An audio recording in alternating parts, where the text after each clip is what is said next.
So happy 3-year anniversary to the moment Westminster's woke blob officially declared war on the democratically elected government of the United Kingdom.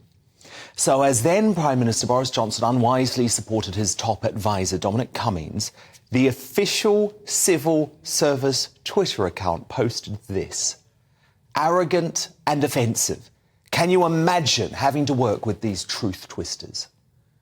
And from that moment on, the Snivel service conspired with the craven Brexit-hating MSM, especially The Guardian, the British-bashing corporation Woke ITV and Sly News, to bring down Boris in a farcical Partygate witch hunt where, most conveniently forget, the current serving Prime Minister Rishi Sunak also received a fixed penalty notice.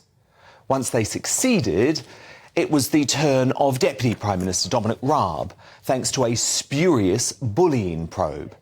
And now they're determined to finish off the Brexit Spartan Suella Braverman, a Home Secretary on a mission to stop the boats and bring down net migration. All of this is completely transparent and disgustingly anti-democratic. And while Sunak has stared down the pitchfork-waving Suella haters for now, the mission has turned to finish off the political career of Boris Johnson forever. That is the only explanation for the Cabinet Office to hand over via Boris's own lawyers his checkers diaries to the police without permission, which has resulted in 2 fresh investigations by the Met and Thames Valley Police. And Boris threatening to sue the Cabinet Office. I say good on him. Do it. What a monumental waste of police time. I mean, the police in this country should be focusing on solving violent crime. But the woke blob and Sunak government don't mind, given all they care about is crushing Boris's hopes of a Churchillian second act in number 10. Now, his spokesperson insists nothing illegal went on, and this whole thing is a politically motivated witch hunt, which his sister Rachel and former cabinet colleague Jacob Rees-Mogg have both backed up. He has questions to answer. He will definitely be answering them.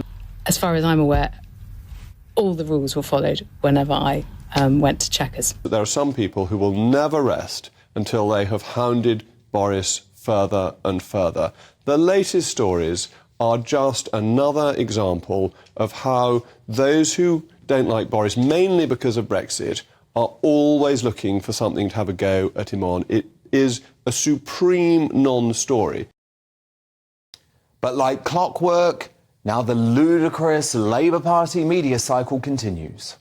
If they've come across evidence that there was flagrant rule breaking, as we've seen reported, I do think Boris Johnson should be held accountable for it. And it's no good Boris Johnson and his allies constantly whinging and crying like overgrown babies, saying, oh, this is a terrible plot and the civil service blob are out to get us and people are just mean.